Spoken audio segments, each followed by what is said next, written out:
नमस्कार नाशिकची पब्लिक. तर आपण आता चाललो आहे अंजनेरी फोर्टवरती. तर समोरचा व्ह्यू बघत असताना आपण गावाच्या आतमधनं जात असताना बघा हा. हे उजव्या बाजूला हे देवग्रामतेचं मंदिर आहे आणि बाजूला जी शेती आहे ती भातांची शेती इथं स्थानिक ग्रामीण ग्रामीण लोकं करत असतात. ग्रामस्थ लोकं देखील ही शेती करत असतात.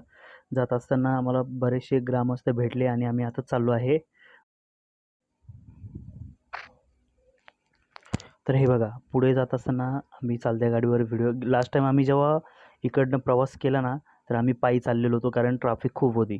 पण आत्ता आम्ही जेव्हा चाललो आहे हिवाळ्याच्या दिवसामध्ये, तर ट्रॅफिक खूप कमी आहे.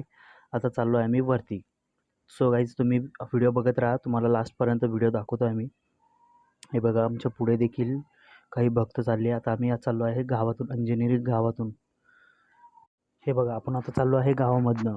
तर गाडी चालवताना कृपया तुम्ही भक्तजनांनी तुम्हाला विनंती आहे की गाडी सावकाश चालवा. कारण चढ आणि रस्ते खूप भयंकर आहे. जेणेकरून गाडीचा अपघात होणार नाही. ही जी कमान दिसली तुम्ही वन विभागाची कमान आहे आणि आता तुम्हाला रस्ते दाखवतो बघा. हे बघा हे जे समोरचे रस्ते आहे ते पक्के रस्ते नसून तर मुरुमाने टाकलेले रस्ते आहेत. सो गाईज तुम्हाला रिकमेंडेड करेल की तुम्ही जी गाडी चालवतात ती कृपया सावकाश चालवा. तुमची काळजी घ्या. आणि हे बघा आता हे जे तळं आहे तर हे तळं आहे बजरंगबलीने जेव्हा सूर्य त्याला आंब्यासारखा आकार वाटला, फळ वाटलं, तो गिळण्यासाठी जी उडी मारली होती, हे ते तळाचा आकार. ग्रामस्थांनी असं सांगितलं आहे. थोडीशी एन्जॉय पण केली आम्ही, मस्ती केली. हे बघा आम्ही गाईज आलेलो होतो. थोडीशी हसी मजाक जेणेकरून आमच्यासोबत जे दमणार नाही, जे पण सहकारी होते दमणार नाही म्हणून.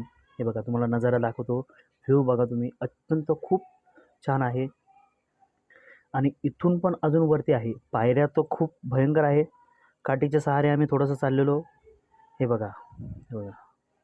मस्त व्ह्यू.